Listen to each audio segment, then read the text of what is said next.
Hey, what is up? Welcome to Dharma Time. I am your host, the Dharma Guy, here with the Dope Doctor on WPSN99.com, the problem-solving network, where we stream solutions. Every damn day. That's right. And we're, just so you all know, there's a lot of chaos happening. Right before the show started, we stream on UpLive, kind of the pre-show stuff, whatever, and we got caught up doing that, and my doctor called, and we kind of... So if you listen to this every week, you're used to hearing some pre-show music, and you didn't hear it that time. That would be why. So that's right. Anyways, welcome. It is a wonderful Tuesday here. It is a little warm for me still. Yeah. We got the summertime heat, which is in full effect, and I am way too delicate for this. You are delicate, like a little flower. I am like a delicate little flower. You're a delicate friggin' flower, dude. I need my cold, man. Not that we ever really get much cold here, but anyways. All right, so today's topic. Let's go ahead and just jump right into it. Let's why not? Wow, you're just gonna jump right. That's how we in, do huh? things, bro. Right, that's how we do things. Well, I want my listeners, man. I don't want them to tune in and say they're not talking about anything. I know, right? Switch off, so. Yeah, I agree. Do your thing, bro. All right, so today's topic is self-love. Let me say that again. Self-love, because. And we're talking about the emotional kind, people. Yes. Well, hey, man. However you define it. Listen. I've learned that I've had to specify. Yes. Sure. So a little bit of disclaimer there. Well, and the reason why I say this is because I know that a lot of times in some of our previous shows, I've said, and I've posted it before, a lot of the groups that I've run, I've said it before, and that is, you could search this entire world and never find anybody more deserving of your love and compassion than yourself, right? Yeah, for real. And I think that's something that a lot of people hear, and they nod their heads and like, yeah, that sounds great, or for real, But then I think there's other people who are like, well, what does that mean? How do I do that? What does that mean? Why is it important? That kind of stuff. Or we've heard the what is the other one all the time? The cliche thing where if you're in an airplane and then the oxygen masks come out, they always tell you to put it on yourself before you put it on your kids. Yeah. And they use that as like an analogy in life. Right. They always try to bring that up. And I think a lot of people hear that like, no way, I'm gonna help my kids first and all this other stuff. Yeah. And so I thought that I don't know. There's some things I've seen happen with friends and family kind of recently. A lot of people struggling with stuff. Even my own wife. My own wife is notorious for trying to help everybody around her. Yeah. And one of the things I try to get her to understand sometimes is, you got to take care of yourself, man. Aaron Moore gave me probably the best analogy for it, and as you can't fill from an empty cup. There's a lot of people out there in this world that are helpers. You and I obviously are fixers. That's what we do. Right. We like to fix. We like to help. But, it can wear you out, and one of the things that really kind of spoke to me when Aaron said it was you can't fill from an empty cup. And that couldn't be more true, man. For real. And I think that people don't spend enough time filling their cup. We're around, in today's day and age, there's a lot of people, there's a lot of takers. There's a lot of people who want something from you. Whether it be your time, your emotion, your energy, whatever it may be. And a lot of us are all about giving. I want to give back. I want to help people. I want to do all these things. And then we start to get burnt out. We get burnt out. We get worn out. We get to the point of, I can't do this anymore. You start getting resentment for some of the people around you that you've been helping. And I think one of the best ways to kind of circumvent that process is self-love. Making sure you fill your cup first. Because you cannot fill from an empty cup. I don't care what you're trying to do, it won't work. And I think that if you don't find ways of filling that cup or ways of kind of slowing down the process, you're going to get empty. And then when that emptiness happens, that's when all hell breaks loose. That's when you start getting frustrated, resentful. That's when arguments and fights happen. Right. That's when you start leaving friends and family and you start kind of having this bitterness, essentially. And then you're exhausted. And then it can affect your physical health, your mental health, your emotional health, all that stuff, relationships, everything. And it all stems from an inability to self-love. And I don't think, once again, I mentioned this, I think, in last week's show, as a society, we're not set up right now to value that, right? I mean, I think that oftentimes you start talking about self-love and taking care of yourself, it's like frowned upon. People start calling you selfish or, what's the matter with you and things of that nature. And I think that's a bad thing, man. I think it's counterintuitive, right? I have this wonderful list here, but do you anything you want to put out there before we start with this wonderful list? No, I like where you're going with it.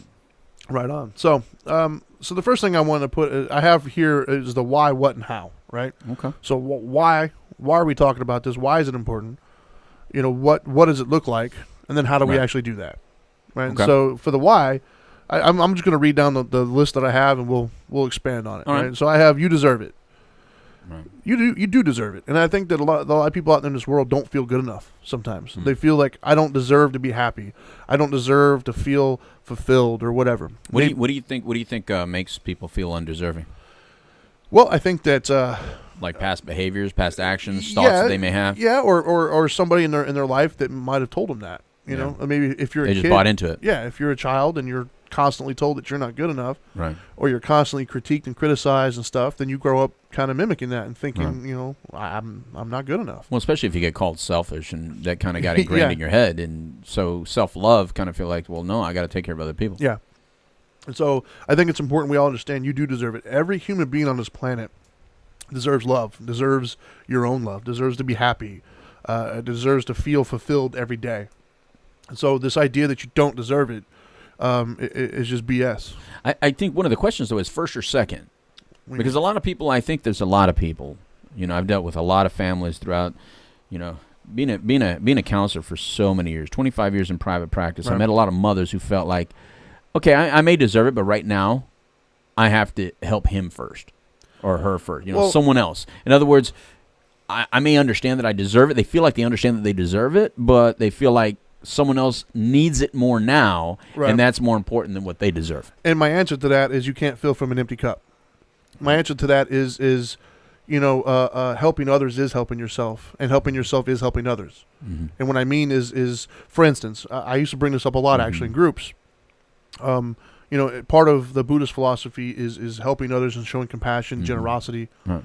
And oftentimes I would get like, look, I don't have time for that. I don't have enough to help everybody. I got to help my people. And so what I would say to them is like, well, I'm here talking to a room of, let's say 30 people. Right. And I'm talking to you guys, and let's say for whatever reason I'm able to be a catalyst at this particular moment, Right. to help just 3 of you guys find happiness, some Mhm. sort of fulfillment, some sort of happiness, to where you shed whatever those negative thoughts and feelings you were dealing with every day, and you've legitimately found happiness. Is that not now 3 people fewer in the world, putting less negativity for my kids to grow up in? Mhm. So did I not just help my kids now? Did I not help my kids to take away some of the negativity in the world? And that's what people don't realize. They may not realize it, but I think that the issue, Trinity, and I think what we have to help them with is when your kid's currently in jail or your kid's currently dying of something, whether it be depression or addiction or anything. No, anything. Because even like suicidal thoughts. In other words, when I meet these families, typically they're in a situation where they're trying to help somebody that's in dire need. Right. Right. So philosophically, you and I get it. Yes. But for somebody that may be watching this broadcast or listening to this broadcast, and they may be in one of those chaotic situations where they really need this right now, Right. what does that really need? Because they may get it intellectually and philosophically, Okay. but what does that really mean when I'm currently dealing with somebody who's dying right now, or in that dire situation? What do you mean take care of me? What, me go get a massage instead of get them into therapy? What? How does that look? Well, I'm getting into the how later on. Oh, okay. Well, okay. So that was the why, the what, and the how, right? Okay, I thought I was still at deserving, but I may have overstepped. Well, the why, right? So let me just read them off real quickly. That way we don't get sidetracked, because I know you and we will get sidetracked. Right. So the why I have, you deserve it. It allows others to love you. It dictates what you allow in your own life, and it helps with your own inner peace, as well as it provides an example for those around you, for instance, your kids, right? So that's the why. Mm-hmm. That's why self-love is important, because it does all those things. So as far as the deserving, that's why it's important, because you do deserve it, whether you believe it or not. You deserve it in your life. It allows others to love you, which means, it's very hard to love somebody who doesn't love themselves. If you don't have value for yourself, if you don't see yourself worthy of love, if you don't see the value in what you bring as a human being to this life, it's very difficult for other people to see that same value. Mm-hmm. That dictates what you allow in your life. When you have self-value, you have self-love, you're less likely to allow others to abuse you or to walk all over you, because you're going to realize, hey, wait a minute, you're not valuing me the way I need to be valued. And so it makes you more likely then to stand up against that kind of abuse or that kind of usage, if you will. It helps with inner peace. where when you have self-love, when you are aware of what you bring to the table, of who you are and what your value is, then it does give you a little bit of an inner peace, which is what we talked about last week. And inner peace is extremely important. Inner peace allows you to come from a place of love and compassion when you're dealing with others around you, as opposed to a place of frustration or fear or anxiety or whatever it may be. Right. And then the last one is it shows your kids or people around you what it looks like. And I'll give you an example. When I first left a career, right? I left a career I had. It was 11 years at the Postal Service. Mm-hmm. I was making, decent money. It was over 60 grand, whether I wanted to or not, basically. In other words, with the Postal Service being union, you're guaranteed a certain amount of money. Now, there was people working to the left and to the right of me making six figures. Now, granted, they were working 6-7 days a week doing overtime. My point being is I had a career. I had a career making good money, benefits, the whole nine, longevity. I have a career for the rest of my life. And I walked away. I walked away from all that. And when I walked away, I had a bad relationship that I was in. I had a daughter. I had a son on the way. I had no clients in the business that I was trying to run. I had no money saved up. But reason why I walked away was showing compassion for myself.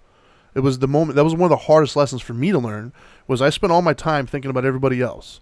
And what I didn't realize was by doing that, I was emptying my cup so much to where I became worthless to those around me. Because, I had a friend of mine, actually, when I left the Postal Service. One of the things I'll never forget, I say friend, I use that term loosely. Acquaintance is probably more accurate. Mm-hmm. He was very upset with me leaving, said all sorts of stuff to me, started telling me that I was a bad father, I was making stupid decisions. He didn't agree with any of it. And I needed to stay there to make sure I could provide for my kids and stuff. And so one of the things I asked him was like, look, dude, when I go to this job every day, I hate this place. It hurts me inside to walk in this building. And I'm not going to go into it, but I had problems when I was working there. I was involved in lots of stuff between management and employees. I'm not very good at just, telling me to jump and saying, how high, boss? That's not me. I'm more of a, why? Why do I need to jump kind of thing? And that created a lot of tension between me and managerial individuals. And so there's a lot of drama, a lot of stuff. And I just hated going to work there every day. And so I asked him, I was like, look, man, I'm working nights. I hate my job. I'm miserable every day. I curse this place out every time. What kind of a father am I going to be? Yeah, I'll have money. Sure. And so the lights will be on. And the kids will have, Berber carpeting or, I had wood floors. But whatever, the kids will have nice things. And I said, but I'm never going to be there. I won't be able to tuck them in at night and stuff because I'll be working. And when I do see them, I'm going to be a pissed off, angry person because I'm bitter from dealing with all these things around me that I don't want to deal with. So what kind of a father am I going to be? And I ask you, if you're listening, what kind of carpet did you have as a kid? What do you remember how expensive the toys were and stuff? Or do you remember how you felt? Do you remember how your parents made you feel? Do you remember the love and things of that nature? Because I don't remember. I can't tell you what kind of car my mom drove or how expensive the house was I grew up in. But I can tell you my mom loved me. I can tell you my mom was there every day for me when other people weren't.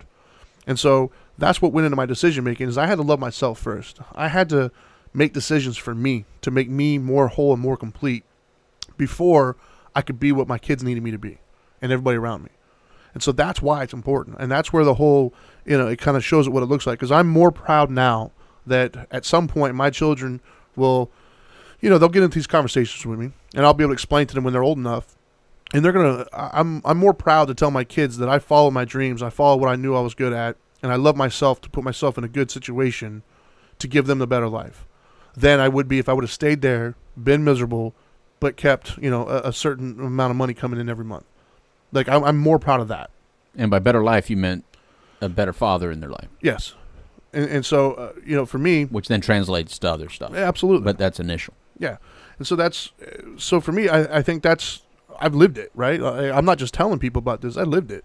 I was at a point in my life, where I did care for others. I was always there for other people.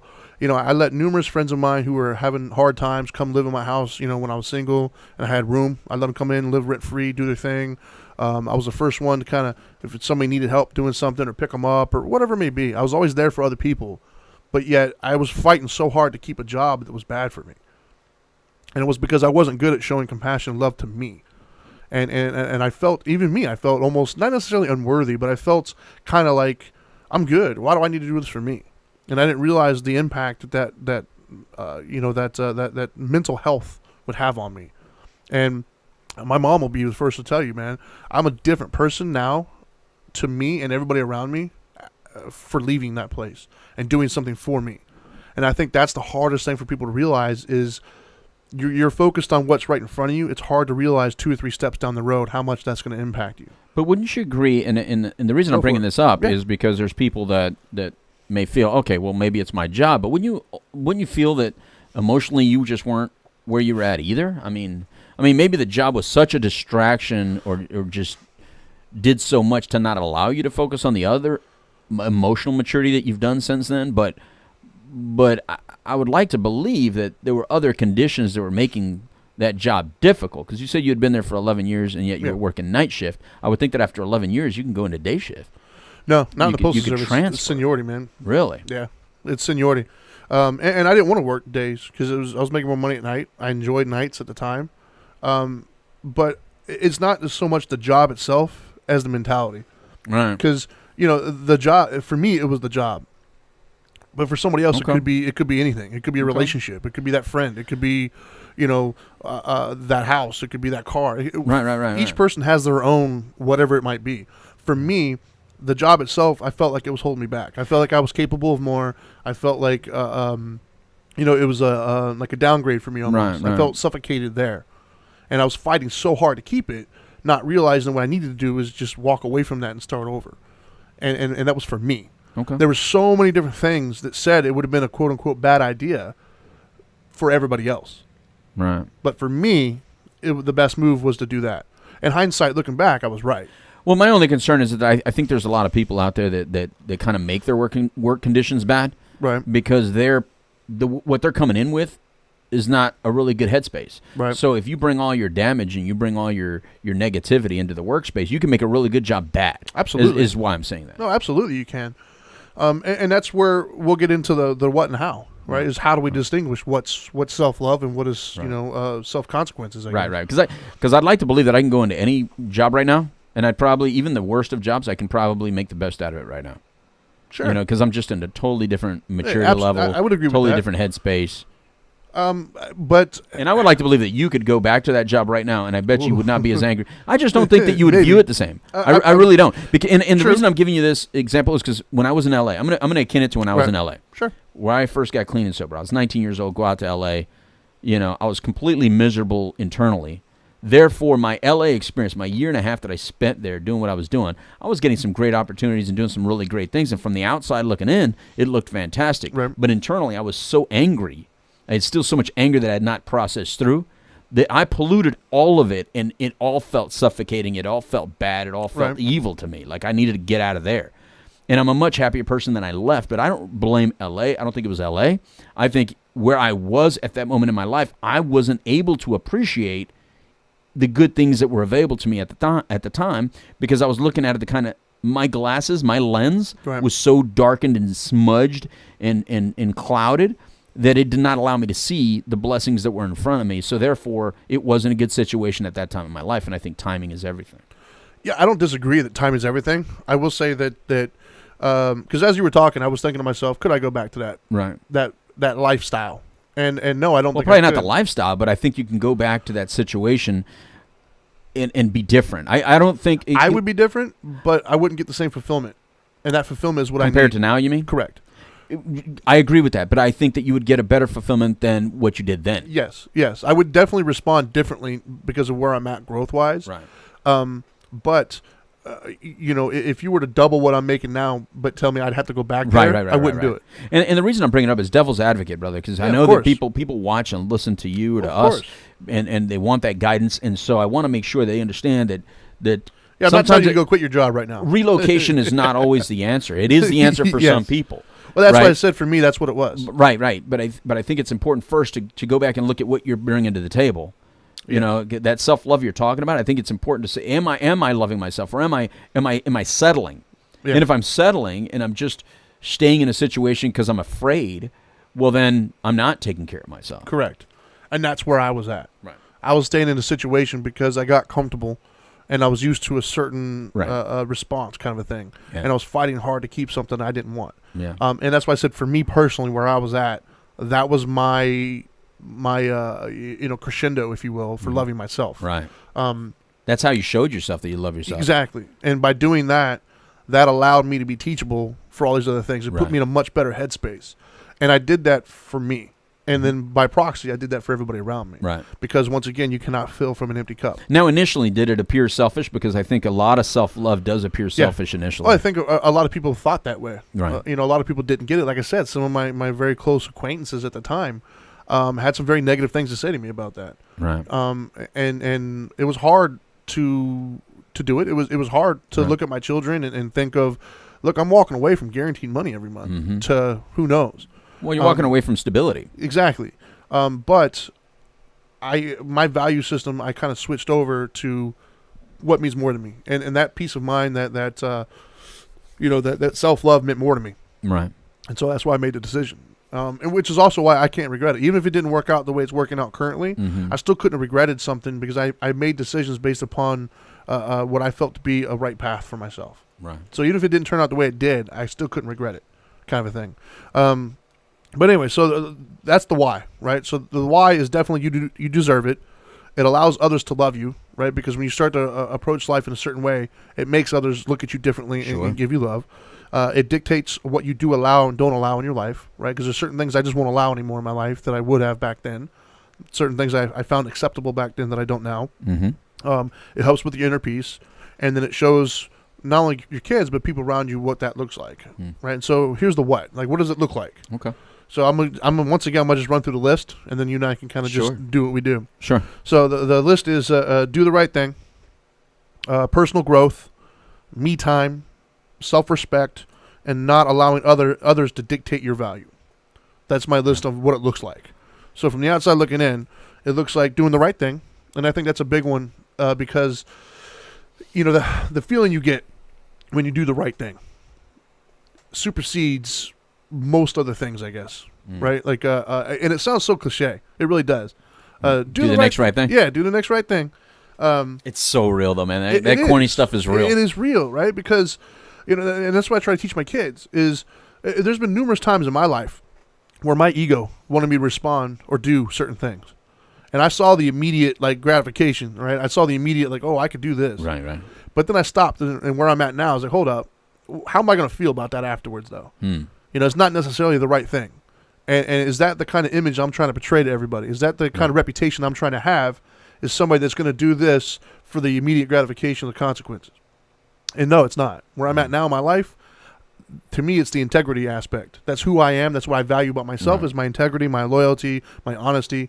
So whether it hurts me or not, I always do my best to do the right thing. What is the right thing? And I try to remove myself from that equation and not look at it from an emotional perspective, but just what is the right thing to do here. And sometimes it doesn't benefit me, man. Sometimes doing the right thing means I'm if I see it's a trivial example, I guess, and it's an obvious example, but I'm gonna use it nonetheless. If I'm standing in line at Walmart or something, and the gentleman in front of me, some old guy, drops his wallet and $100 fall on the ground, right? The selfish part of me says, "Oh, that's $100, man. I could use that. I could do all sorts of stuff with it."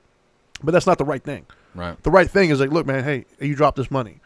And I think that's what I mean, because the immediate gratification, it seems like self-love. Right. Because it's I'm going to have $100. Yeah. But then you're going to have to live with the fact of man, you just stole essentially $100 from this old dude in front of you. There's a lot of people that can live with that, brother. Maybe. Yeah. I mean, everybody has a number, I think there's a lot of people who think that they can live with that. Yeah. But I think a lot of people underestimate the cost. Because you're going to give up something when you do that. You're going to give up something. And it might not seem like anything now.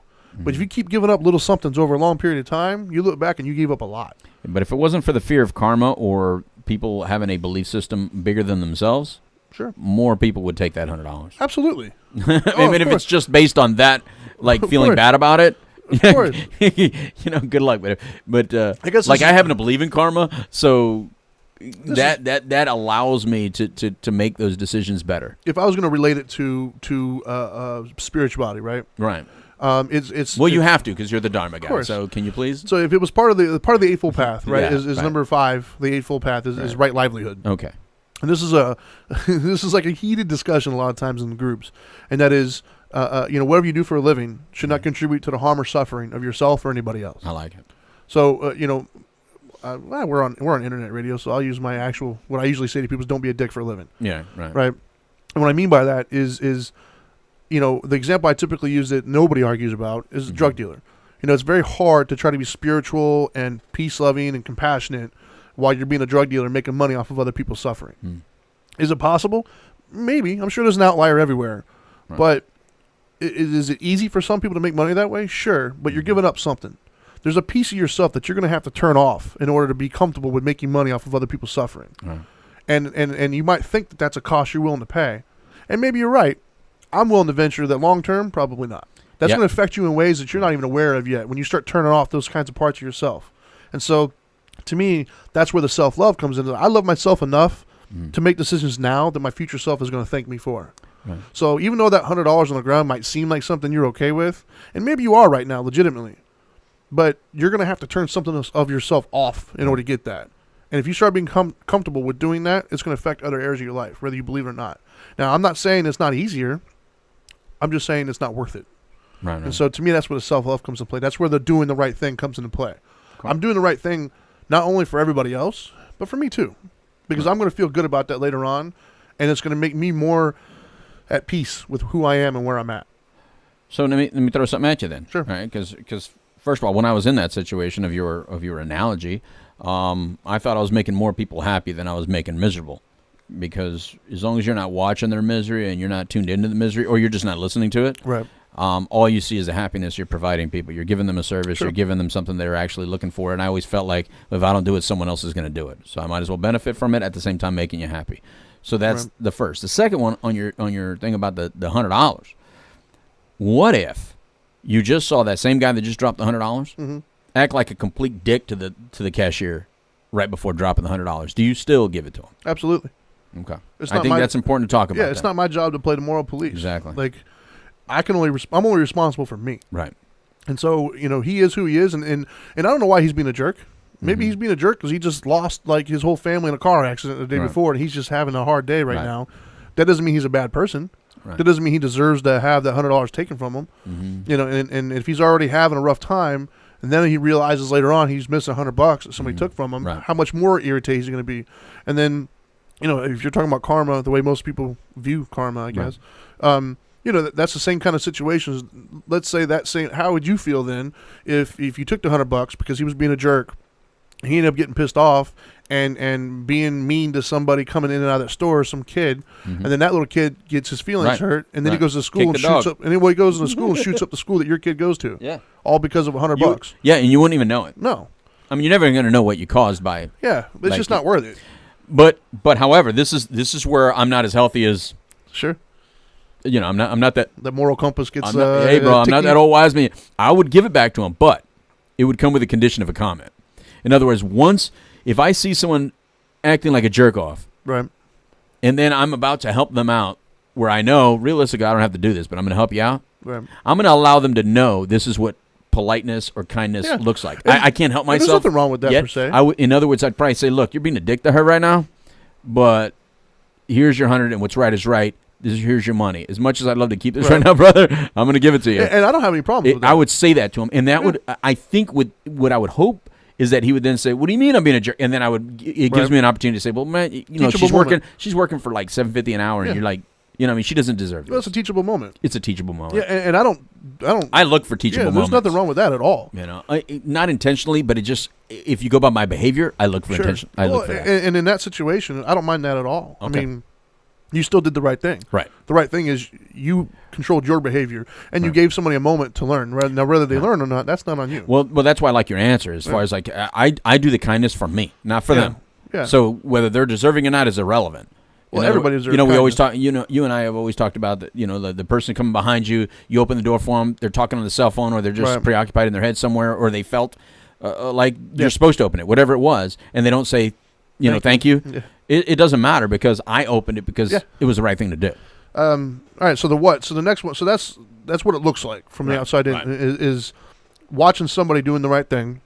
The next one was personal growth, and that is taking the time to grow personally. That is taking the time to learn about yourself, read, educate yourself, find moments of intrinsic learning. Essentially, is reading philosophical books, watching tapes, talking to friends and family about your behavior patterns and willing to listen, that kind of stuff. Like just personal growth somehow, some way, whatever that means to you.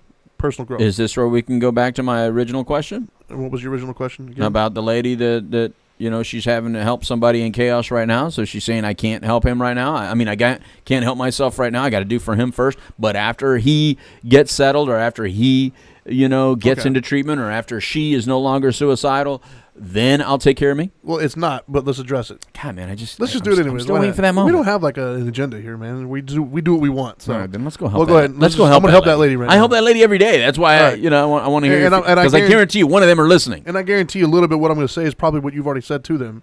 I know you well you're enough the Dharma to know Guy. that. So what I would say is first off, trying to help that person in need, the person in crisis. I can't help myself. I need to get them situated first. Right. I would say, first off, you can't make somebody else get situated. Right. They're on their own path. They're on their own journey. Mm-hmm. It has to be organic. It has to come from them. No matter how much we want to help others and want to kind of change their course or their path, we can't. Mm-hmm. Like when I was in my angry, pissed off days, I had plenty of people coming to me telling me, hey, you shouldn't be this angry, or hey, you should do this, you should do that. And people I loved and respected would say that to me, and it went in one ear, not the other. Right. Because my thought process was, yeah, that's good for you. You don't know me. You don't know what I'm going through. Yeah. So whatever. Like I didn't listen to anything they had to say. It wasn't until I had my moment of clarity where I realized, holy crap, my best thinking got me where I'm at. So, don't fool yourself into thinking that you can change somebody else's path, because you just simply can't. Number one. Number two, the best way to change somebody else's path is to give them love and compassion and generosity, right? Is to be there for them, support them, but not necessarily trying to change their path. And we call that equanimity in Buddhism, right? And that is, a result oftentimes when they hear some of the teachings from Buddhism is, and probably in 12-step stuff as well, and in recovery is, oh my gosh, this is so amazing. I'm going to go tell everybody what they're doing wrong now. Like I'm going to go try to tell all my friends how to do this right. And what ends up happening a lot of times is trying to go to somebody and say, look, this is what you're doing wrong. I learned all this. They're going to get defensive. They're going to start to go back in their corner a little bit more. Mm-hmm. They're going to call up all the contradictory things you've ever done in the past. Like, other words, it's not going to end well. Right? And so the way I do my best to help facilitate change in those around me is by being the example. Is by just treating them with love, compassion, and understanding, and dignity, and respect, and all these other things, and not adding to their suffering. That's the best way to help somebody, man. I'm not going to add to your suffering. I'm going to be here. I'm going to love you through it, but I'm not going to add to it. And that's the number one thing you can do to essentially help change, is don't add to the suffering.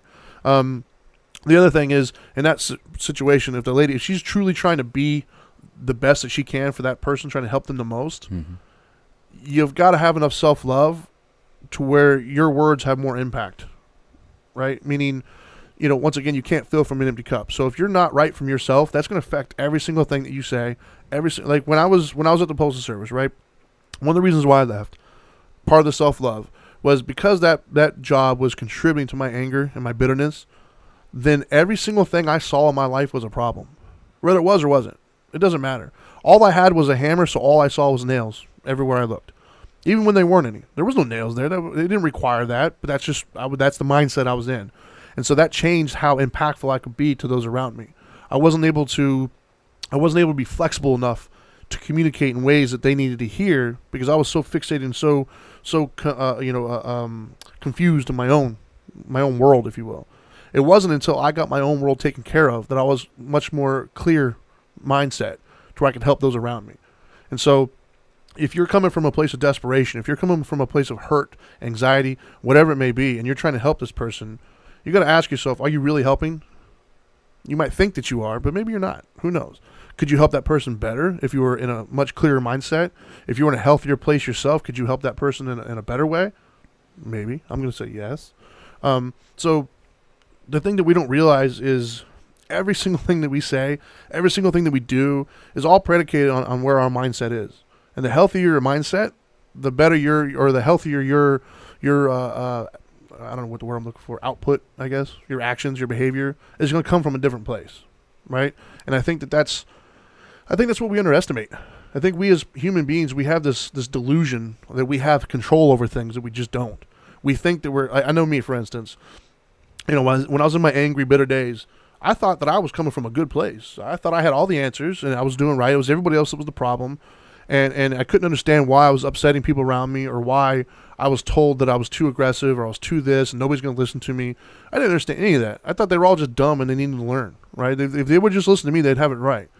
It wasn't until I became healthier in my own way that I realized I was coming at them in all the wrong ways, man. I was alienating so many people around me. And I had good stuff that I could have given people, but my delivery was off because I was off. When I became, right, I guess, when I became healthier, my whole delivery changed, man. I impact more people now than I did back then, and a lot of what I'm saying is very similar. The difference is me, not them. I was the problem. And so I would say to that lady is by working on yourself, you are helping your friend. So what does that look like? Well, that's what the next one is. I keep jumping ahead. Yeah. What it looks like is taking time to do personal growth. It looks like having self-respect, setting boundaries. But even that sentence, take time to do personal growth. What does you know what I'm saying? Remember, we're talking to people, right?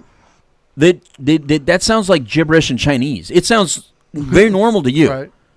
Okay. But to a person suffering, all that sounds like Chinese and gibberish, and it sounds like what I used to call psychobabble. Psychobabble. Okay. I made a strong effort. I think why I was so successful in private practice is because I took things that sounded like psychobabble and gave them real practical information, real stuff. Because at the end of the day, here's what I know: if I am in a chaotic situation, I hear 5 words that you say, and the rest goes boop. Right. Because I'm in such crisis right now. I need to know how.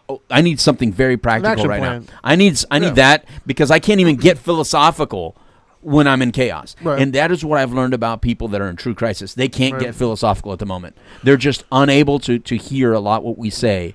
Right. So we're talking to 2 different audiences right now. We're talking to audiences right now that are maybe not in deep chaos, but are on a path and are searching. But I can't help but when you brought this topic up to think about that mom, who is in extreme conflict, and no matter what I've said and what you've said, they'll do exactly what I'm doing to you, which is but tell me this, and it's like, well, are you not listening? Are you not hearing? No. And it's because no, at the moment they just need what do I do? You know what I mean? Okay. Because it may appear like self-love. I'm getting him into rehab. That is my self-love. I can't even think right now. Yeah, I wouldn't tell somebody to not try to get their loved one until they rehab. I would never tell them that. But what I would say, though, is not to your own detriment. Them getting a rehab isn't more important than your own life, essentially. Because, just because they get in rehab doesn't mean it's gonna work. Correct. It doesn't mean that this time is going to work. But if they're dying on the street right now, and therefore me putting up all my retirement money, I feel can save their life today. You see the scenario? Yeah, I see the scenario. This is a phone call I get every day. Sure. So since I get it every day, I know people that are watching and listening to this program because they know me and you deal with this. Yeah. They're going to be hearing this. Yeah, I mean, I would never tell somebody not, for instance, right? Let's just take it that road. Mm-hmm. Let's say mom gets a hold of us and it's her son, and he's dying on the streets and she's wanting to mortgage her house and stuff to put him in rehab or whatever. Right. I would never tell, in a million years, I would never tell a parent not to do that because I wouldn't do that. That's not the right thing. I'm not going to dictate to them what they should or shouldn't do to their loved one. Right. I would just try to help her understand, or help her look at it from a perspective other than I'm trying to help my son, but look at it from a bigger perspective.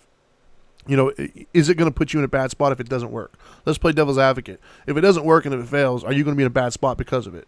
Because then you have 2 people in a bad spot. Right. Now, I don't want to take you away from the self-love part, though. Sure. I don't mean to derail. No, I mean what we're talking about here. I kind of right. I think it fits. I would with say self-love. In that situation, though, self-love is more of a philosophical viewpoint than in a practical thing, right? What you're giving me is a very practical situation that is very specific. Right. And it's going to require a specific, plan of action to get out of. Right. So to me, the self-love happens before that. The self-love is a place that you're coming from. Meaning, if you don't have self-love, then it all becomes about that person. It's not about you. Right. And then all your decision-making is about that person. Right. I'm not talking about the specific decisions. I'm talking about the philosophy of, look, I'm going to love myself as well.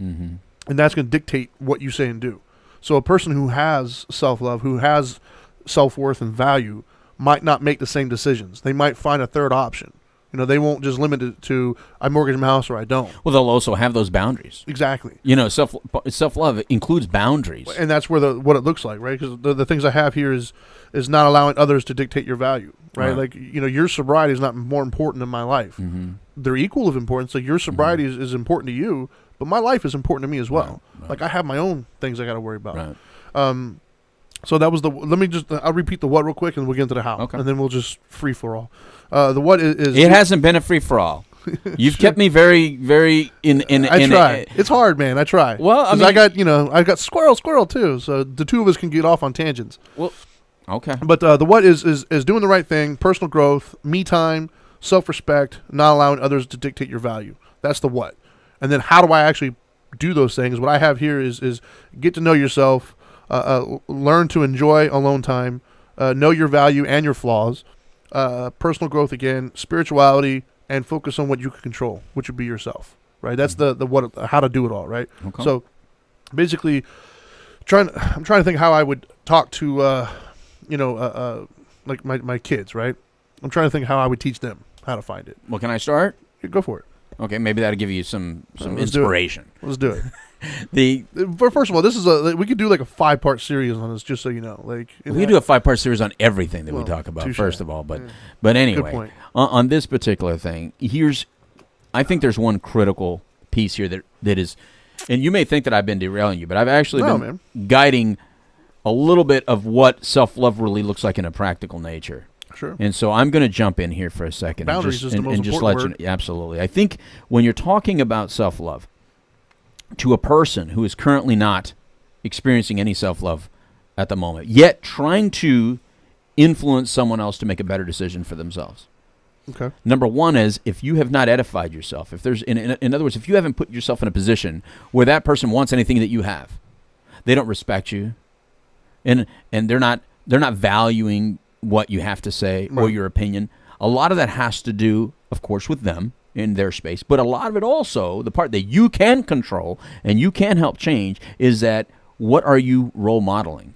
If you're role modeling someone who can be walked over, if you're role modeling someone who doesn't have value, then you can have the best advice in the world, and that person can't hear it. And the example that I was giving you typically looks like this. That same mother or person, father, whatever, has probably been beaten up by somebody else. So they have dropped everything and become a martyr and have been the one gluing everything together while everybody else is chaotic, whether it be the marriage may be in shambles, thinking this disease is killing the marriage, this disease is killing my child, now I'm the one that has to put it all together. So everybody's devaluing this person. Right. Well, so by that time, then the kid doesn't want to hear, doesn't want to listen. So in that same example, self-love looks like this. Self-love is you taking a step back and saying, I might have to allow you to fail. I might have to allow you, I can't even say the word die, but unfortunately, I might have to allow you to die. Yeah. Having a serious conversation with somebody, and instead of telling them that you're dying, you saying, I might have to allow you to die, and that really hurts me. It terrifies me. Yeah. Is an honest... It's a hard thing for parents to do, but it's an honest thought. Yeah. It's an honest thought to say, I don't like you right now, and that bothers me. That I'm having trouble not liking you or fearing for you. I will always fear for you, but right now I have to take care of me. And taking care of me is this. If I spend all that money right now, as much as I have no problem doing it, I know what I have to do as a parent. But if I do it, I'm putting myself in a situation that I may not be able to escape from. And so it's almost like taking all of us with you. This disease cannot kill all of us, cannot hurt all of us. And so that's just that scenario, but I want to include it because not everybody's in addiction, obviously. But in any self-love scenario where you're doing more for someone else rather than yourself, what it usually looks like is not just going and getting a massage, even though that's part of self-care. That's not part of self-love. That's self-care. I would like a massage, by the way. Which is a whole different show. Self-care does not always equal self-love. Well, you love yourself enough self-love to do self-care. Is putting up the boundaries that don't allow other people to steal your sunshine. Well, I think it's boundaries and accountability. You know, And the scenario you just gave, first of all, is a difficult scenario. We all know that. It's very difficult. And there is no right answer when it comes to that. Mm-hmm. I mean, at the end of the day, all we can do in our positions is offer guidance. That's it. And hopefully, through our own self-love, we've created a persona that they want to listen to. Yeah. That our words would have weight and impact with them. And that's what we hope, really. I mean, that's why we live our lives the way we do, and that allows us to be impactful. But yes, I think that boundaries is important.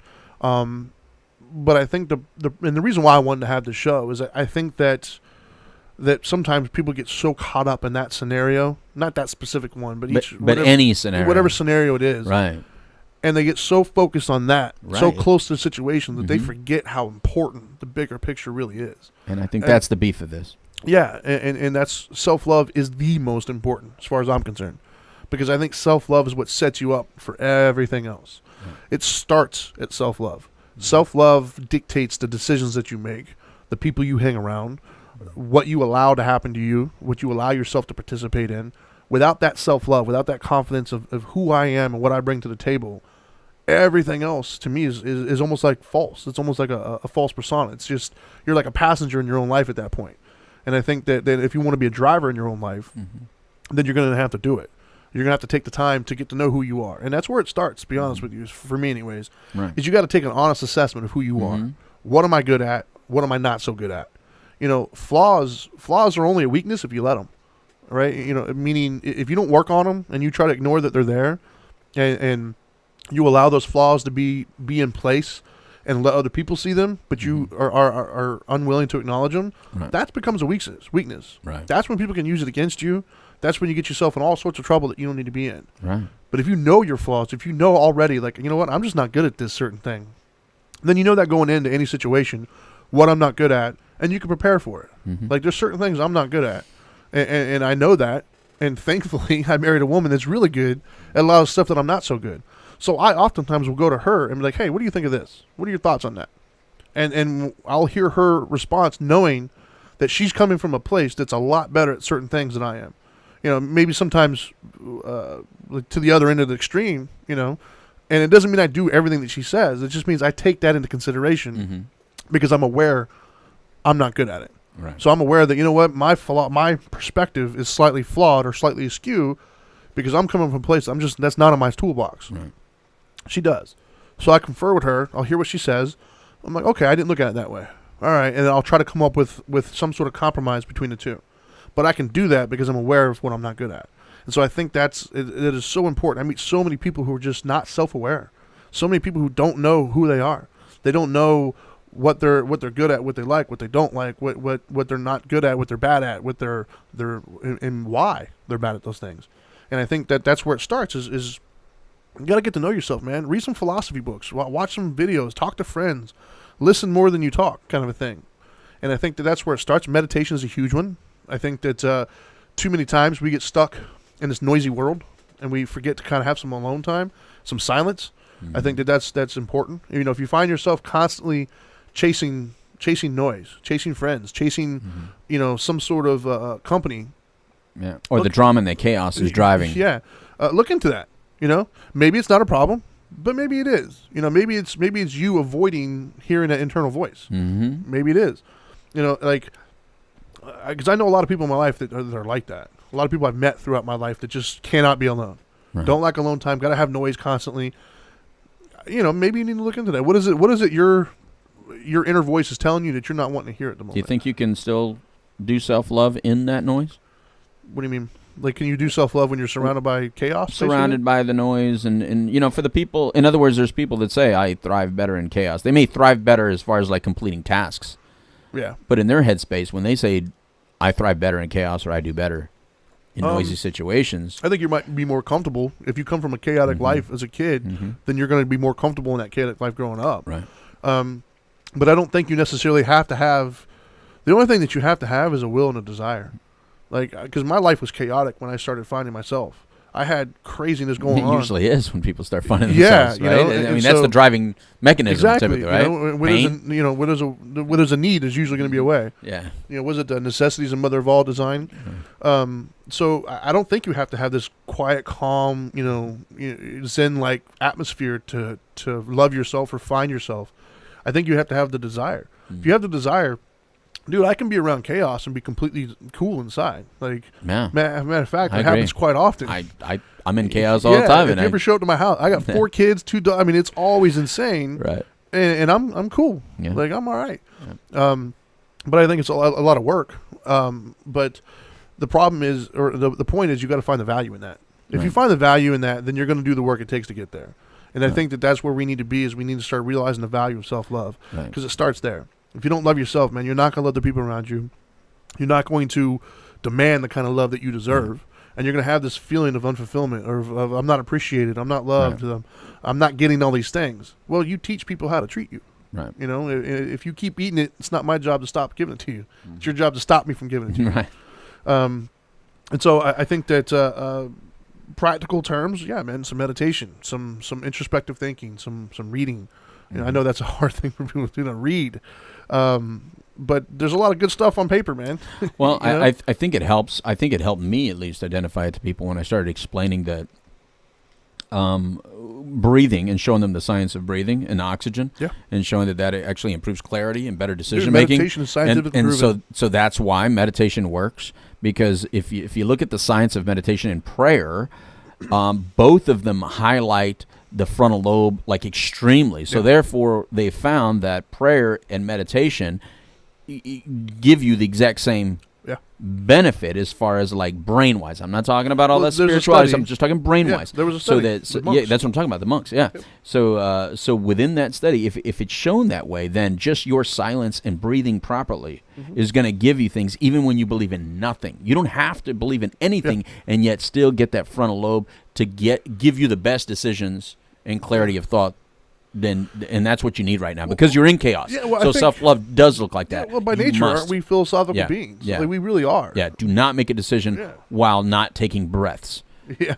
You know what I mean? You can't hold your breath and make good decisions. No. You just can't. You're depriving yourself. But I think by nature, we're philosophical beings, man. I think we have a lot of questions. I think that we do start to get distracted and things of that nature. So I do believe in alone time. I believe in some just take a minute, for yourself. I'm big on meditation. And when I say meditation, there's thousands of ways of meditating. Don't try one or two and say it doesn't work for you. Don't do that. Find one that does work for you. You have mantras. You have like there's one with like crystal balls and stuff. There's all sorts of different types of meditation. The one that works for me personally is walking meditation. And that is essentially kind of being aware of everything around me as I'm going through my day. Being aware of this, that, and the other. It works good for me. Walking is probably the best visual tool you can give anybody. Yeah. But for others, it's they want to have that traditional sit down on a cushion and stare at a wall. Like, whatever works for you, find it and do it. Even if it's only like 30 seconds a day to start out, it doesn't matter. Yeah, take some time. Getting a newbie to do that one is almost hard impossible. To do. Yeah. It's always easier to get them to walk first. Yeah. Yeah. Because it's good cardio as well. Like, it's good just all in general, physically. And there's actually a physical feeling that they get from it. And what I've learned for newcomers of anything, you got to give them something they can, tangible, something they can feel, touch. Absolutely. And speaking of that, you got to get to we're running out of time, man. Yeah, you got to get to your things. So let me get to my 3 here, because we got to thank the sponsors and all sorts of stuff. Go for it. The 3 I have here. So once again, you're listening to this, and you're thinking, hey, self-love, what is it? Do I need to do it? How do I do it? So here's your 3 tips, right? Hopefully you got more than this throughout the show, but I like to give you the 3 at the end here. So number 1, you got to understand self-love is important. It is the catalyst to everything else that you want to do in your life that's going to benefit you. Remember, you cannot fill from an empty cup. So self-love is paramount. It's very, very important. Second one is you got to learn who you are. Do some introspective thinking. Get to know yourself. You're good, you're bad, and everything in between. Be honest with yourself. Take an honest assessment of who you are and what you bring to the table, both your value and your flaws. And then lastly is you got to practice it every single day. It's not, important on Mondays, but not important on Tuesdays. It's important 7 days out of the week. You have to make yourself a priority every day. That doesn't mean you make yourself a priority at the detriment to other people. I'm not actively hurting others, but I am making myself an important part of who I am. Because if I'm not right for anybody else. So that would be the 3 things. We got to thank our sponsors real quick. We got some really cool stuff coming up. I'm going to start out with Journey Pier. Journey Pier is awesome, fantastic. We've done a lot of work with them. Last week we were up in Bowling Green with the Couch Live. And then our second sponsor is Retreat Premier Addiction Treatment Centers. And the Couch Live will be live. Oh, we're not going to be there apparently. Yeah, Yeah, I got to tell you. I forgot it's Dahlia's birthday. It's Dahlia's birthday. Yeah, okay. Like my daughter Dahlia is her 19th birthday. Well, either way, Retreat Premier Addiction Treatment Centers is fantastic. And we will eventually be down there live on the Couch Live. So stay tuned to that one. Apparently not this Friday, though. And then, of course, we got to thank Orange County Drug-Free Coalition. We have our run coming up in September, the recovery walk. We do that every year. This year's going to be at Lake Eola, which is going to be awesome, a big lake downtown. And then, of course, you got nowmattersmore.org, which I am the president. He is the founder. We try to help people get into treatment, be it through referrals for good vetted facilities or scholarship treatment. And if you want to reach out to us, you can reach out at 833-NOW-MATTERS to get some help.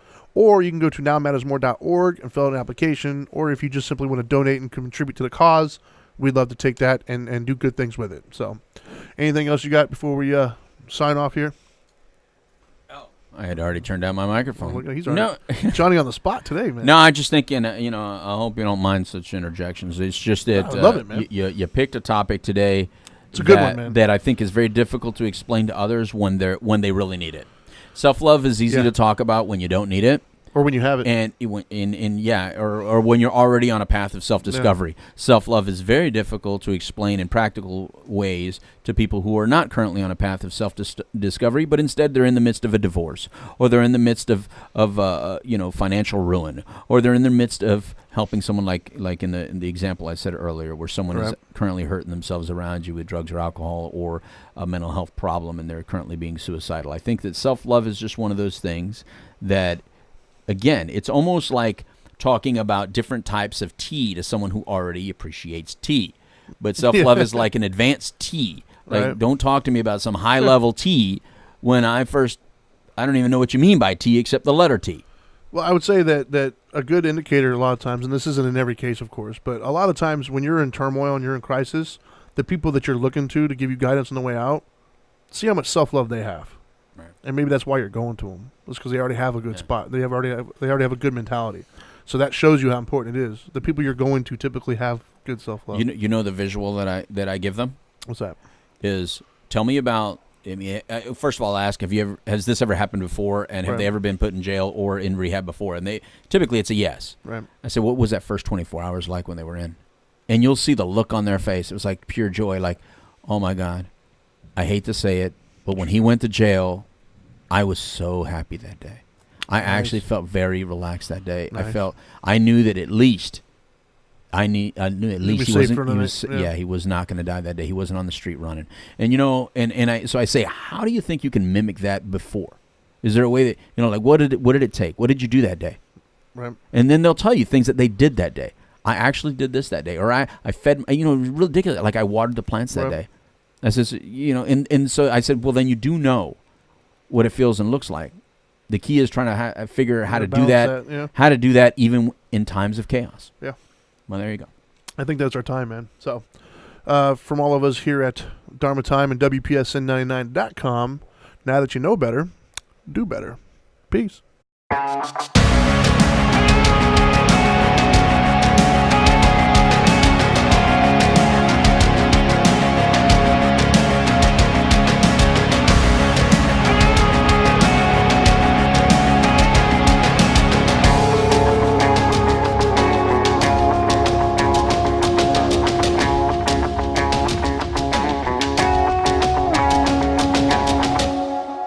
I think he plans it all out. Just makes it up as he goes along. Human knowledge belongs to the world.